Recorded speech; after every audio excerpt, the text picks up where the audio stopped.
The golden stories में आपका स्वागत है। आइए सुनते हैं मुंशी प्रेमचंद जी की लिखी कहानी इस्तीफा।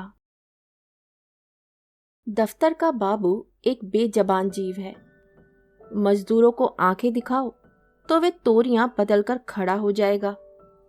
कूली को डांट बताओ तो सिर से बोझ फेंककर अपनी राह लेगा। किसी भिखारी को दुत्कारो तो वे तुम्हारी ओर गुस्से की निगाह से देखकर चला जाएगा। यहाँ तक कि गधा भी कभी कभी तकलीफ पाकर दो लतियां झड़ने लगता है। मगर बेचारे दफ्तर के बाबू को आप चाहे आंखें दिखाएं, डांट बताएं, दुत्कारें या ठोकरें मारे, उसके माथे पर बल ना आएगा। उसे अपने विकारों पर जो अधिपत्य होता है वे शायद किसी संयमी साधु में भी ना हो। संतोष का पुतला, सब्र की मूर्ति, सच्चा आज्ञाकारी, गरज उसमें तमाम मानवीय अच्छाइयाँ मौजूद होती हैं। खंडर के भी एक दिन भाग्य जागते हैं। दिवाली के दिन उस पर भी रोशनी की जाती है। बरसात में उस पर हरियाली छाती है। प्रकृति की दिलचस्पियों में उसका भी हिस्सा है। मगर इस गरीब बाबू के नसीब कभी नहीं जागते। इसकी अंधेरी तकदीर में रोशनी का जलवा कभी नहीं दिखाई देता। इसके पीले चेहरे पर कभी मुस्कुराहट की रोशनी नजर नहीं आती। इसके लिए सूखा सावन है, कभी हरा भादो नहीं। लाला फतेहचंद ऐसे ही एक बेजबान जीव है। कहते हैं मनुष्य पर उसके नाम का भी असर पड़ता है, फतेहचंद। फतेहचंद की दशा में ये बात यथार्थ सिद्ध न हो सकी। यदि उन्हें हारचंद कहा जाए तो कदाचित यह अयुक्ति ना होगी। दफ्तर में हार, जिंदगी में हार, मित्रों में हार, जीवन में उनके लिए चारों ओर निराशाएं ही थी। लड़का एक भी नहीं, लड़कियां थी, भाई एक भी नहीं, भौजाइयां दो। गांठ में कौड़ी नहीं, मगर दिल में आया और मुरव्वत। सच्चा मित्र एक भी नहीं, जिससे मित्रता हुई उसने धोखा दिया।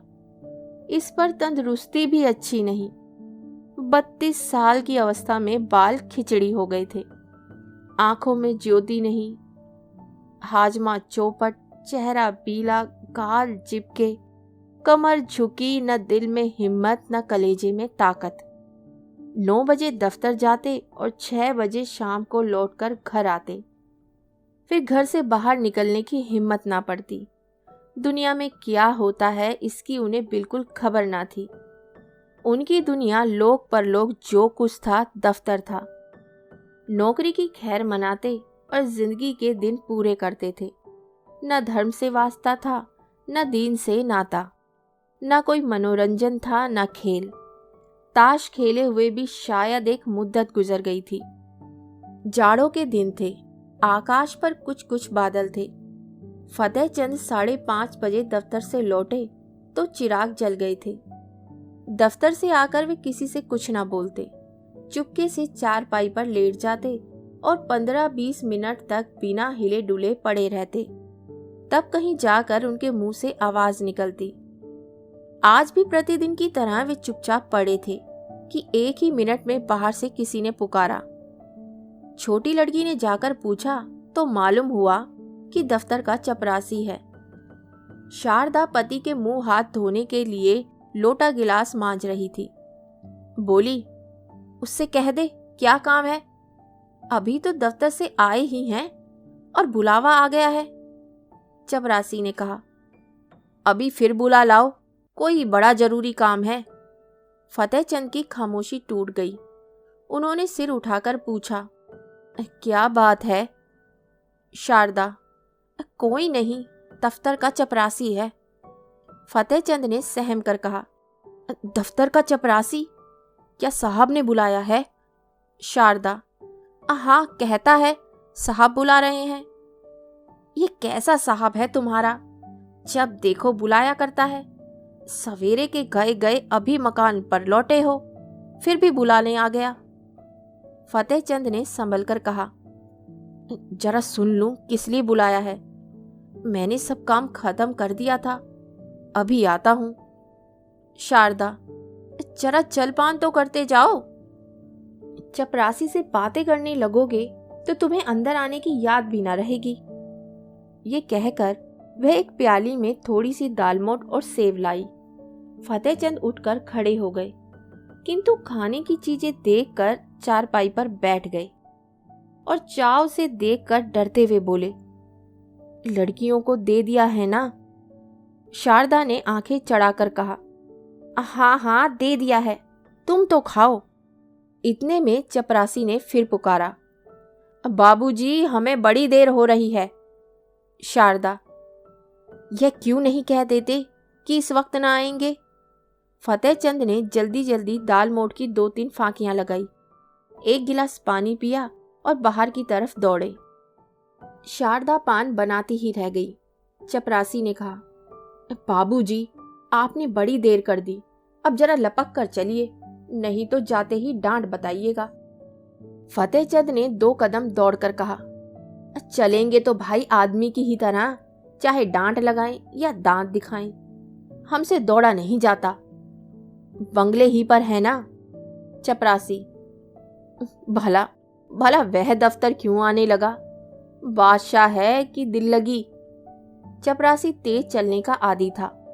बेचारे बाबू फतेहचंद धीरे धीरे जाते थे, थोड़ी ही दूर चलकर हाफ उठे, मगर मर्द तो थे, ये कैसे कहते कि भाई जरा और धीरे चलो। हिम्मत करके कदम उठाते जाते थे, यहाँ तक कि जांघों में दर्द होने लगा और आधा रास्ता खत्म होते होते पैरों ने उठने से इनकार कर दिया। सारा शरीर पसीने से तर हो गया, सिर में चक्कर आ गया, आंखों के सामने तितलियां उड़ने लगी। चपरासी ने ललकारा, जरा कदम बढ़ाए चलो बाबू।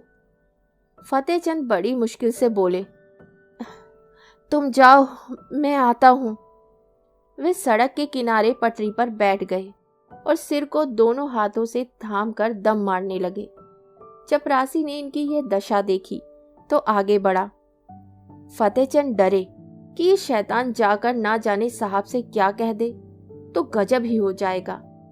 जमीन पर हाथ टेक कर और फिर चले, मगर कमजोरी से शरीर हाफ रहा था। इस समय कोई बच्चा भी उन्हें जमीन पर गिरा सकता था। बेचारे किसी तरह गिरते पड़ते साहब के बंगले पर पहुंचे। साहब बंगले पर टहल रहे थे, बार बार फाटक की तरफ देखते थे और किसी को आता ना देखकर मन में झल्लाते थे। चपरासी को देखते ही आंखें निकाल कर बोले, इतनी देर कहाँ था? चपरासी ने बरामदे की सीढ़ी पर खड़े खड़े कहा, हुजूर जब वे आए तब तो मैं दौड़ा चला आ रहा हूं। साहब ने पैर पटक कर कहा, बाबू क्या बोला? चपरासी, आ रहे हैं हुजूर, घंटा भर में तो घर में से निकले। इतने में फतेहचंद अहाते के तार के अंदर से निकलकर वहां आ पहुंचे और साहब को सिर झुकाकर सलाम किया। साहब ने कड़क कर कहा, अब तक कहाँ था? फतेहचंद ने साहब का तमतमाया चेहरा देखा तो उनका खून सूख गया। बोले, हुजूर अभी अभी तो दफ्तर से आया हूं। जो ही चपरासी ने आवाज दी हाजिर हुआ। साहब, झूठ बोलता है, झूठ बोलता है, हम घंटे भर से खड़े हैं। फतेहचंद, हुजूर मैं झूठ नहीं बोलता, आने में जितनी देर हो गई हो, मगर घर से चलने में मुझे बिल्कुल देर नहीं हुई। साहब ने हाथ की घड़ी घुमाकर कहा, चुप रह सुअर, हम घंटा भर से खड़े हैं, अपना कान पकड़ो। फतेहचंद ने खून की घूंट पीकर कहा, हुजूर मुझे 10 साल काम करते करते हो गए, कभी। साहब, चुप रह सुअर, हम कहते हैं कि अपना कान पकड़ो। फतेहचंद, जब मैंने कोई कसूर किया हो। साहब, चपरासी, इस सुअर का कान पकड़ो। चपरासी ने दबी जबान से कहा, हुजूर यह भी मेरे अफसर हैं, मैं इनका कान कैसे पकड़ूं? साहब, हम कहता है इसका कान पकड़ो, नहीं हम तुमको हंटरों से मारेगा। चपरासी, हुजूर मैं यहाँ नौकरी करने आया हूँ, मार खाने नहीं। मैं भी इज्जतदार आदमी हूँ हुजूर, अपनी नौकरी ले ले। आप जो हुक्म दे वे बजा लाने को हाजिर हूं, लेकिन किसी की इज्जत नहीं बिगाड़ सकता। नौकरी तो 4 दिन की है, 4 दिन के लिए क्यों जमाने भर से बिगाड़ करें। साहब अब क्रोध को ना बर्दाश्त कर सके, हंटर लेकर दौड़े। चपरासी ने देखा यहाँ खड़े रहने में खैरियत नहीं है तो भाग खड़ा हुआ। फतेहचंद अभी तक चुपचाप खड़े थे। चपरासी को ना पाकर उनके पास आया और उनके दोनों कान पकड़कर हिला दिया। बोला, तुम सुअर गुस्ताखी करता है, जाकर ऑफिस से फाइल लाओ। फतेहचंद ने कान हिलाते हुए कहा, कौन सा फाइल? तू बहरा है, सुनता नहीं? हम फाइल मांगता है, फाइल। फतेहचंद ने किसी तरह दिलेर होकर कहा, आप कौन सा फाइल मांगते हैं?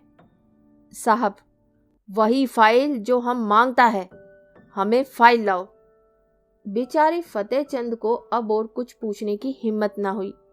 साहब बहादुर एक तो यूं ही तेज मिजाज थे, इस पर हुकूमत का घमंड और सबसे बढ़कर शराब का नशा। हंटर लेकर पिल पड़ते तो बेचारे क्या कर लेते। चुपके से दफ्तर की तरफ चल पड़े। साहब ने कहा, दौड़ कर जाओ, दौड़ कर। फतेहचंद ने कहा, हुजूर, मुझसे दौड़ा नहीं जाता। साहब, ओह, तुम बहुत सुस्त हो गया है, हम तुमको दौड़ना सिखाएगा, दौड़ो। तुम अब भी नहीं दौड़ेगा। ये कहकर साहब हंटर लेने चले गए।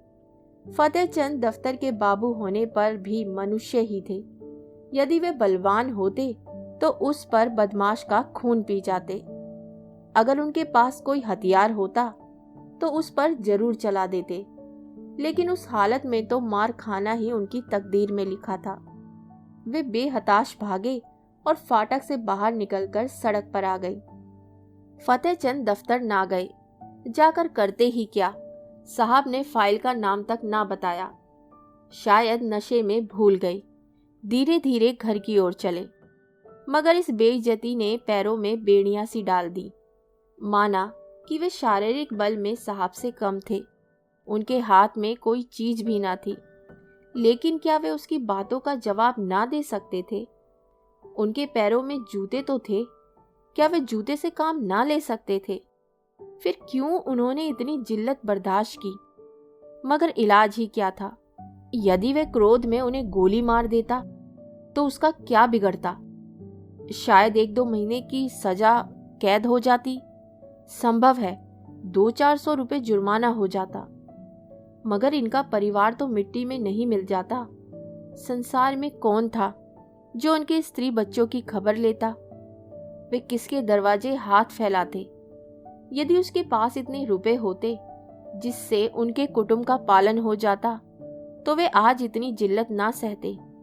या तो मर ही जाते या उस शैतान को कुछ सबक ही दे देते। अपनी जान का उन्हें डर ना था। जिंदगी में ऐसा कौन सुख था जिसके लिए वे इस तरह डरते? ख्याल था तो सिर्फ परिवार के बर्बाद हो जाने का। आज फतेहचंद को अपनी शारीरिक कमजोरी पर जितना दुख हुआ उतना और कभी ना हुआ था।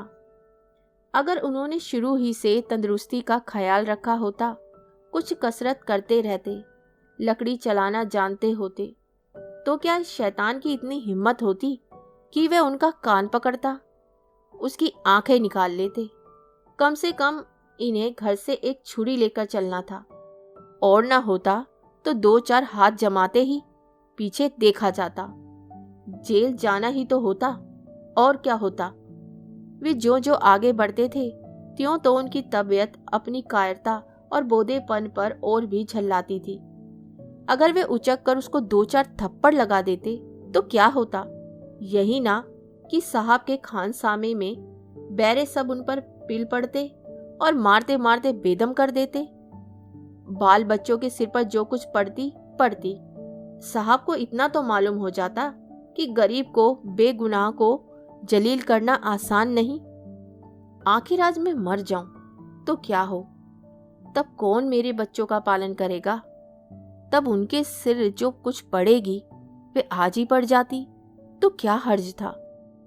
इस अंतिम विचार ने फतेहचंद के हृदय में इतना जोश भर दिया कि वे लौट पड़े और साहब से जिल्लत का बदला लेने के लिए 2-4 कदम चले। मगर फिर ख्याल आया, आखिर जो कुछ जिल्लत होनी थी वह तो हो ही ली। कौन जाने बंगले पे हो या क्लब चला गया हो। उसी समय उन्हें शारदा की बेकसी और बच्चों का बिना बाप के जाने का ख्याल भी आ गया। फिर लौटे और घर चले। घर में जाते ही शारदा ने पूछा, किस लिए बुलाया था? बड़ी देर हो गई। फतेहचंद ने चारपाई पर लेटते हुए कहा, नशे की सनक थी और क्या। शैतान ने मुझे गालियां दी, जलील किया, बस यही रट लगाए हुए था कि देर क्यों की। निर्दयी ने चपरासी से मेरा कान पकड़ने को कहा। शारदा ने गुस्से में आकर कहा, तुमने जूता उतार कर दिया नहीं सुअर को।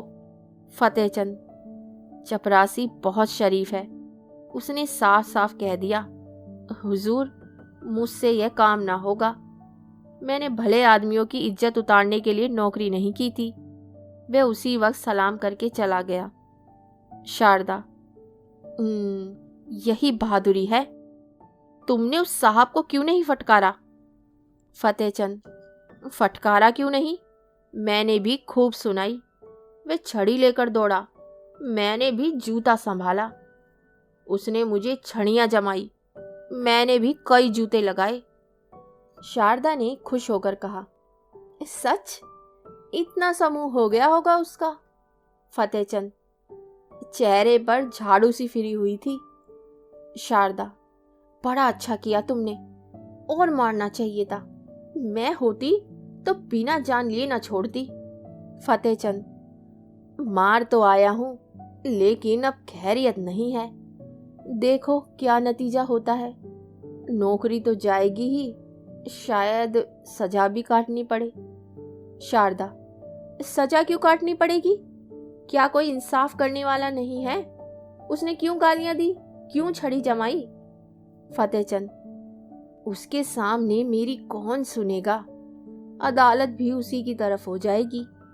शारदा, हो जाएगी, हो जाए, मगर देख लेना अब किसी साहब की यह हिम्मत ना होगी कि किसी बाबू को गालियां दे बैठे। तुम्हें चाहिए था कि जो ही उसके मुंह से गालियां निकली, लपक कर एक जूता रसीद कर देते। फतेहचंद, तो इस वक्त जिंदा लौट भी ना सकता, जरूर मुझे गोली मार देता। शारदा, देखी जाती। फतेहचंद ने मुस्कुराकर कहा, फिर तुम लोग कहाँ जाते? शारदा, जहां ईश्वर की मर्जी होती। आदमी के लिए सबसे बड़ी चीज इज्जत है। इज्जत गवाकर बाल बच्चों की परवरिश नहीं की जाती। तुम उस शैतान को मार कर आए होते तो मैं गुरूर से फूली न समाती। मार खाकर उठते तो शायद मैं तुम्हारी सूरत से भी घृणा करती। यूं जबान से चाहे कुछ ना कहती, मगर दिल से तुम्हारी इज्जत निकल जाती। अब जो कुछ सिर पर आएगी खुशी से झेल लूंगी। कहाँ जाते हो? सुनो, अरे सुनो, कहाँ जाते हो? फतेहचंद दीवाने होकर जोश में घर से निकल पड़े। शारदा पुकारती रह गई।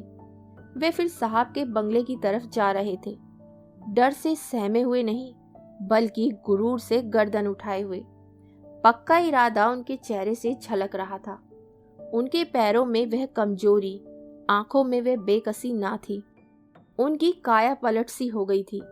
वह कमजोर बदन, पीला मुखड़ा, दुर्बल बदन वाला दफ्तर के बाबू की जगह अब मर्दाना चेहरा, हिम्मत भरा हुआ, मजबूत गठा और जवान था।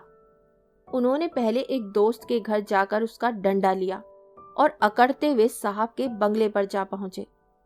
इस वक्त 9 बजे थे।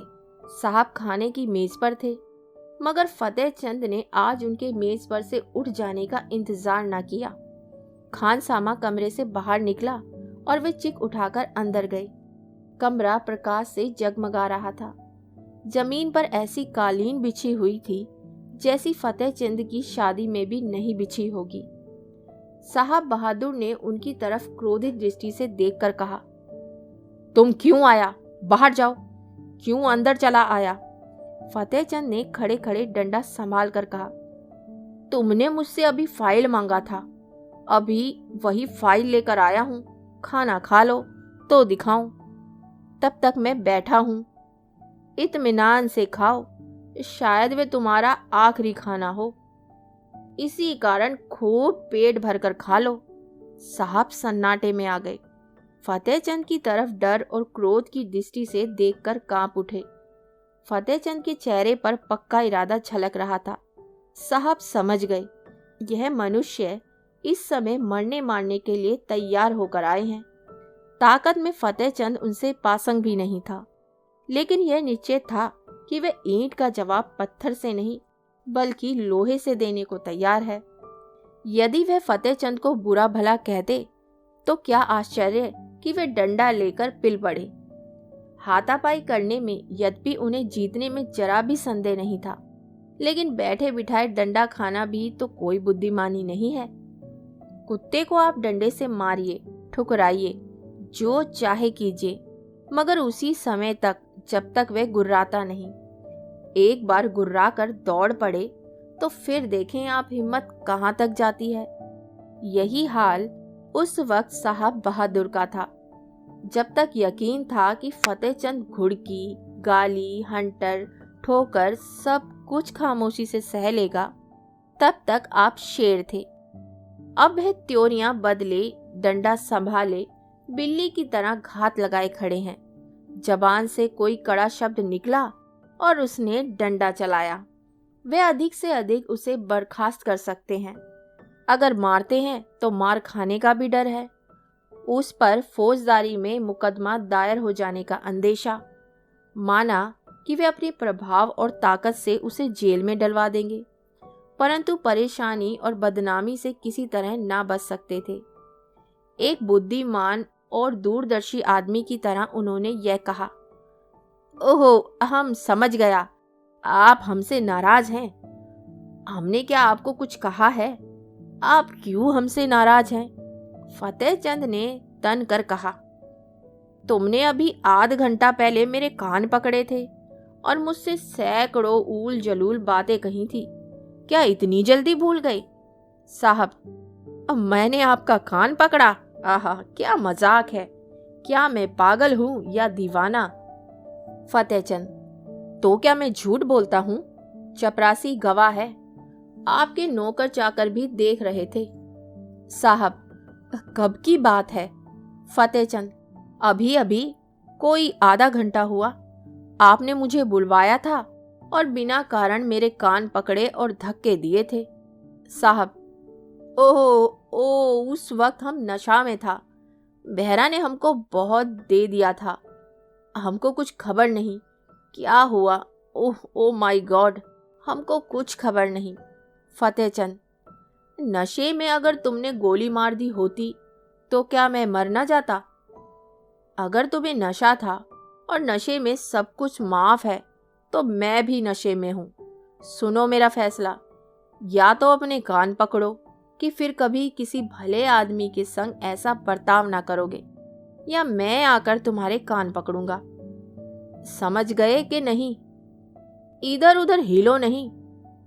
तुमने जगह छोड़ी और मैंने डंडा चलाया, फिर खोपड़ी फूट जाए तो मेरी खता नहीं। मैं जो कुछ कहता हूं वह करते चलो। कान पकड़ो, पकड़ो कान।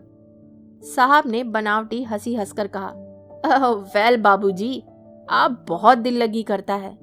अगर हमने आपको बुरा बात कह दिया है तो हम आपसे माफी मांगता है। फतेहचंद डंडा तोलकर, नहीं, कान पकड़ो, कान। साहब आसानी से इतनी जिल्लत ना सह सके, लपक कर उठे और चाहा कि फतेहचंद के हाथ से लकड़ी छीन ले, लेकिन फतेहचंद गाफिल ना थे। साहब मेज पर से उठने ना पाए थे कि उन्होंने डंडे का भरपूर और तुला हुआ हाथ चलाया। साहब तो नंगे सिर थे ही, चोट सिर पर पड़ गई, खोपड़ी भन्ना गई। 1 मिनट तक सिर को पकड़े रहने के बाद बोले, हम तुमको बर्खास्त कर देगा। फतेहचंद, इसकी मुझे परवाह नहीं, मगर आज मैं तुमसे बिना कान पकड़वाए नहीं जाऊंगा। कान पकड़कर वादा करो कि फिर किसी भले आदमी के साथ ऐसी बेअदबी ना करोगे। नहीं तो मेरा दूसरा हाथ पड़ने ही वाला है। ये कहकर फतेहचंद ने फिर डंडा उठाया। साहब को अभी तक पहली चोट ना भूली थी। अगर कहीं ये दूसरा हाथ पड़ गया तो शायद खोपड़ी खुल जाए। कान पर हाथ रखकर बोले, अब आप खुश हुआ? फिर तो कभी किसी को गाली ना दोगे? कभी नहीं। अगर फिर कभी ऐसा किया तो समझ लेना मैं कहीं बहुत दूर नहीं हूं। अब किसी को गाली ना देना। अच्छी बात है, अब हम किसी को गाली नहीं देगा। ठीक है, तो अब मैं जाता हूं। आपसे मेरा इस्तीफा है। मैं कल इस्तीफे में ये लिखकर भेजूंगा कि तुमने मुझे गालियां दी, इसलिए मैं नौकरी नहीं करना चाहता। समझ गए? साहब, आप इस्तीफा क्यों देता है? हम तो बर्खास्त नहीं करता। फतेहचंद, अब तुम जैसे पाजी आदमी की मात हती नहीं करूंगा। ये कहते हुए फतेहचंद कमरे से बाहर निकले और बड़े इत्मीनान से घर चले। आज उन्हें सच्ची विजय की प्रसन्नता का अनुभव हुआ। उन्हें ऐसी खुशी कभी नहीं प्राप्त हुई थी। यही उनके जीवन की पहली जीत थी। धन्यवाद। दोस्तों, अगर हम अपने अंदर के डर को मारकर हिम्मत से काम लें तो हम क्या नहीं कर सकते। बड़े से बड़ी मुसीबत का सामना भी हम आसानी से कर सकते हैं, किंतु बस हम अपने मन में डर को बसाए रहते हैं और उसी डर के कारण हम हमेशा दूसरों से दबते रहते हैं। तो अपनी हिम्मत को बढ़ाइए। तो आपको कहानी कैसी लगी कमेंट कर ज़रूर बताइएगा। और इसी के साथ मैं आपसे विदा लेती हूँ और बहुत जल्द मिलती हूँ एक नई कहानी के साथ। तब तक के लिए अलविदा।